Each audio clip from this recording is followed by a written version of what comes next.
आपण जे 1.5 वर्षात काम केलं त्या 1.5 वर्षाच्या कामाच्या जोरावर आपल्याला लोकांकडे मतदारांकडे जायचं आहे।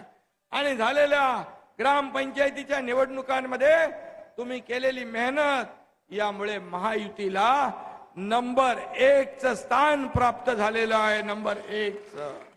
आणि जे आपल्यावर टीका करताय त्यांचा नंबर कुठे गेला तो शोधावा लागेल।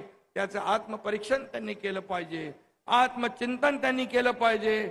फक्त आरोप करून या ठिकाणी तुम्हाला सत्य लपवता येणार नाही। आरोपाला तुमच्या हा एकनाथ शिंदे कामातून उत्तर देईल हे मी नेहमी सांगत असतो।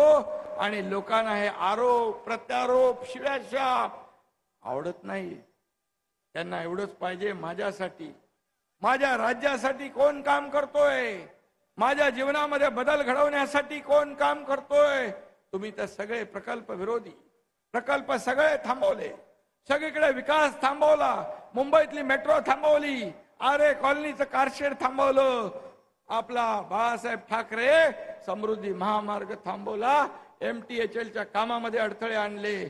पण आपलं सरकार आल्यानंतर पूर्णपणे या विकासाला चालना देण्याचं काम केलं आणि शेतकऱ्यांसाठी सगळ्यात जास्ती योजना आपण मंजूर केल्या।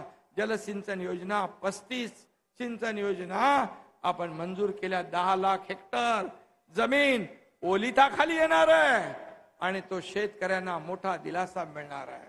आणि म्हणून मी एवढंच सांगेन की आम्ही मुख्यमंत्री झाल्यानंतर आपल्या आयुष्यातला प्रत्येक क्षण प्रत्येक दिवस माझ्या आयुष्यातला हा या लोकांसाठी, सर्वसामान्यांच्या उत्कर्षासाठी, या राज्याच्या सर्वांगीण विकासासाठी खर्ची घालवेन अशा प्रकारचा संकल्प मी घेतलेला आहे। आणि म्हणूनच आज सर्वसामान्यांचा मुख्यमंत्री म्हणून मी तुमच्या समोर आहे। आज तुमच्यातलाच एक कार्यकर्ता, इथं एक शेतकऱ्याचा मुलगा मुख्यमंत्री होऊ शकतो, त्याची पोटदुखी तुम्हाला का?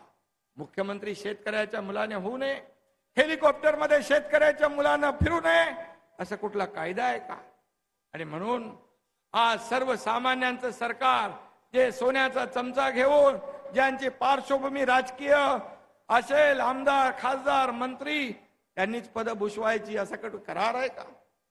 आणि म्हणून तुम्ही विचार करा, हे तुमचं सरकार आहे, हे सर्वसामान्यांचं सरकार आहे आणि तुमच्यातलाच एक जमिनीवरचा माणूस कार्यकर्ता हा या राज्याचा मुख्यमंत्री झालेला आहे। आणि म्हणून तुमच्यासाठी मंत्रालय सदैव उघडा आहे। हा एकनाथ शिंदे कालही कार्यकर्ता म्हणून काम करत होता, आजही कार्यकर्ता म्हणून काम करतोय आणि उद्याही कार्यकर्ता म्हणूनच काम करणार आहे। कारण मी कार्यकर्त्याचं दुःख पाहिलंय, जवळून पाहिलंय। आणि म्हणून या कार्यकर्त्यांना न्याय देण्यासाठी या आयुष्यातलं प्रत्येक आयुष्यातला माझा क्षण, आमचे मंत्री, आमचे पदाधिकारी हे सगळे लोक आपल्याला न्याय देण्यासाठी काम करतील। आणि कोकणाचा विकास जो आहे, हा कोकणाचा विकास जो थांबलेला आहे, राहिलेला आहे, मागे पडलेला आहे, हा पुन्हा एकदा हे कोकण नंबर 1 ला आणण्यासाठी आपलं सरकार पूर्ण प्रयत्न करेल, ही खात्री आपल्याला देतो। धन्यवाद। जय हिंद, जय महाराष्ट्र।